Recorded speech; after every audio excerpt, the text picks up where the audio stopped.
Hey everyone, welcome back to my channel. This is a new installment of Gimme 10, and this week I'm going to delve into the subgenres of minimal wave and minimal synth. And why did I choose to do that? It's because I've been talking about synth pop, electro pop for a little while now, and I think those two styles of music are directly related and directly connected to synth pop. So I think it makes sense, and I think there's a lot of really great records to uncover and to talk about in this installment. So I hope you enjoy this as much as I enjoyed, looking through my collection for these records. First and foremost, let's define the terms minimal wave and minimal synth, because most people might not know what the hell I'm talking about here. But minimal wave basically is a term that was coined retrospectively because at the time in the late 70s, early 80s, nobody identified as minimal wave or minimal synth. It's a music journalism term that appeared much later to sort of define um, a sound aesthetic, basically, which is a most minimal form of new wave, cold wave, synth pop, and obviously post punk, because minimal wave is directly attached to the idea of post punk. The music made, it was often very sparse, using drum machines and very basic synths, and is pre MIDI. You know, the vocals are always almost always kind of detached or ironic. The music has a very sort of like DIY aesthetic, like minimal synth and minimal wave sort of fit in that kind of box. But not just. Some of the records that most perfectly illustrate minimal wave and minimal synth, and I'm not including those in my Gimme 10, they're just to just give you an idea, because these are really well-known records. But something like the debut Suicide record is the perfect illustration of minimal synth, minimal wave. You know, you got two guys, drum machine, a really, really basic keyboard arrangement, and obviously Alan Vega who's screaming lyrics on top of it, on top of everything. You know, that's you know minimal wave 101. Okay, another one of these records that really illustrates the genre really well is the soul album by the Young Marble Giants called So Youth, which is very, very sincere, very detached kind of approach. You know, you've got a drum machine, an organ all the way through, um, and the rest is just made by, DIY magic, basically. The Young Marble Giants, a band from Wales. Um, Obviously, you've got albums by the Residents. I mean, like Fingerprints, for example, or the commercial album. Very good examples of that kind of DIY, you know, synth-driven sound. But I want to show you some other records that you don't know of, or you've never heard of, or maybe you've never heard of this before, but I think most people watching this channel will know about Suicide, Young Marble Giants, The Residents. Okay, so I'm going to tell you about other records that I think are worth, knowing about. All right, I'm going to start with a record related to Suicide. I was talking about Suicide a minute ago, and I'm talking about Namos by Craig Leon. Craig Leon produced the very first Suicide album, so he knows a thing or two about minimal wave, obviously.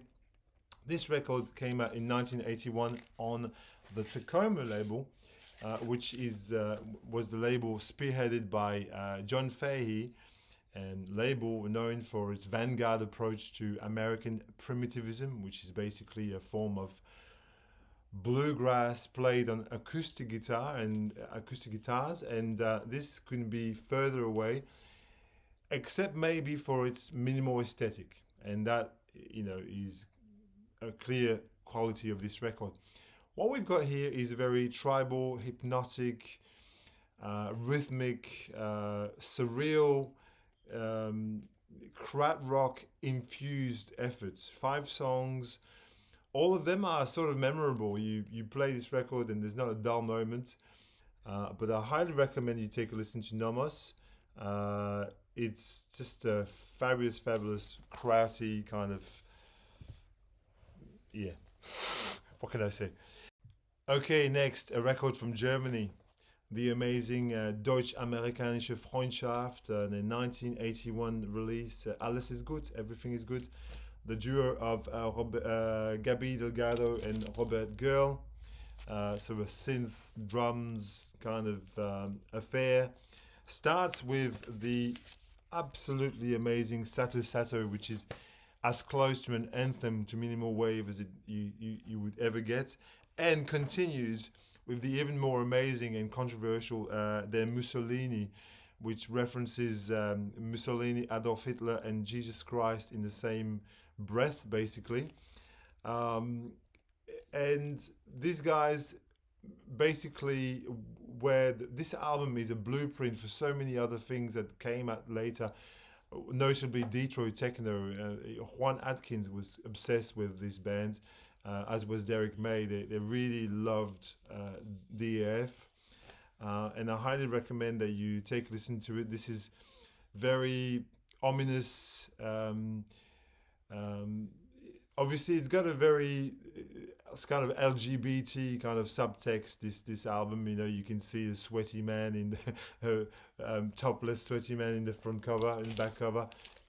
That is really harking to that sort of reference.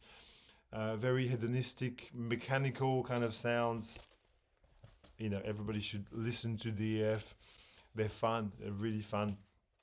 Okay, next, a trio of Australian minimal wave records. The first one being David Chesworth with No Particular Place from 1983, I think, from memory.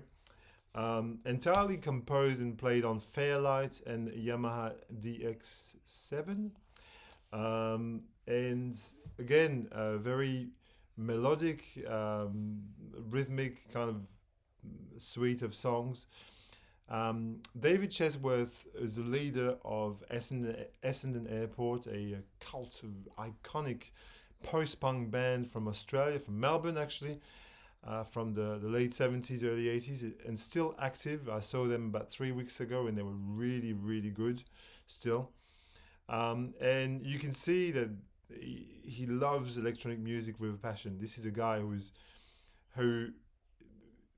his soul is rooted in machines. Basically, he loves the medium, and makes use of the synth as the palette of sounds in a very, very eloquent way. This is not a record that would be very easy to find, especially if you're outside of Australia, but you can probably listen to it on Bandcamp or somewhere like that. I think it's the better effort of David Chesworth, all in all. I think his other records are good, but this record is probably the best one.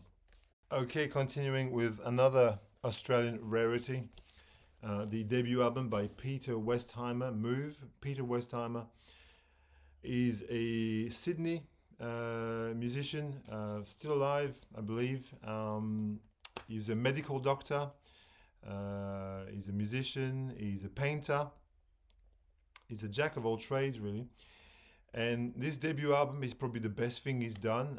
I think I've listened to a lot of his discography, and I think this is from 1985. There you go. What I love about this record is the use of the synth on top of the keyboards.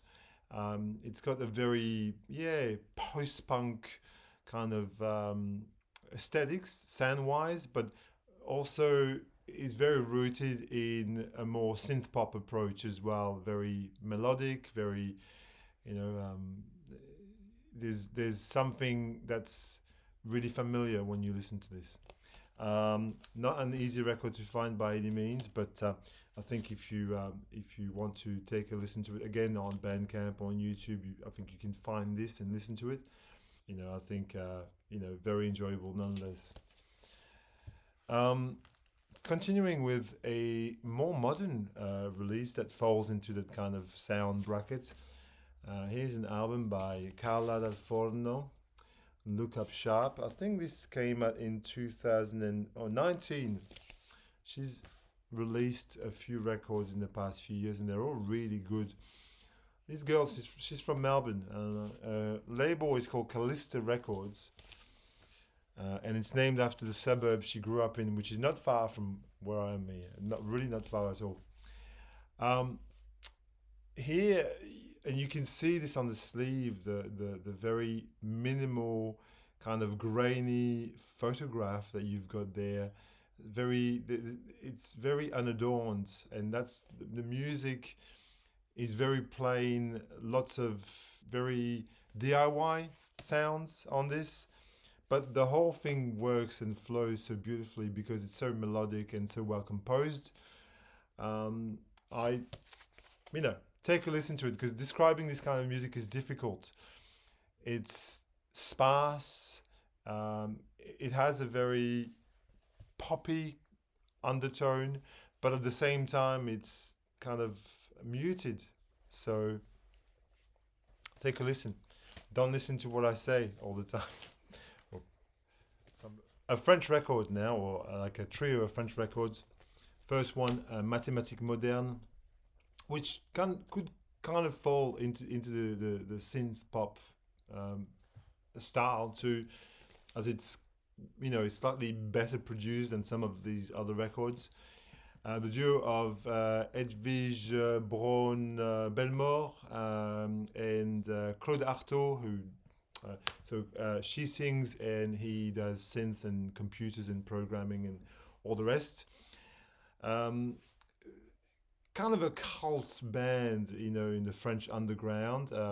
And the hit on this, the one that people know usually is Disco Rough, but Paris Tokyo, TV Night, Réponds-moi, it's a classic album. This is just, the whole thing flows so beautifully, and it's very minimal again, and very sparsely arranged, but it just works on so many levels.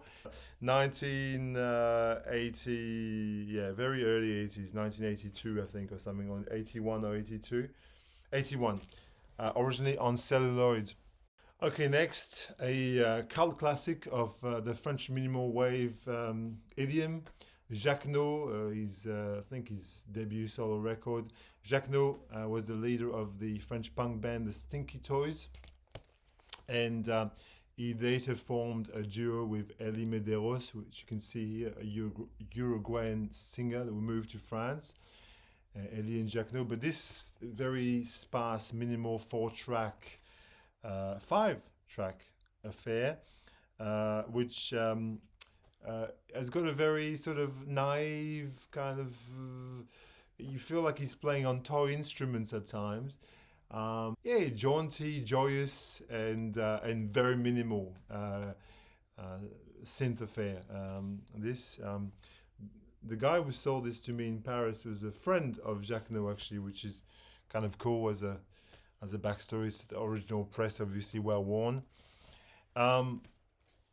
Next is a French oddity, Ilitch, 10 Suicides, from 1980.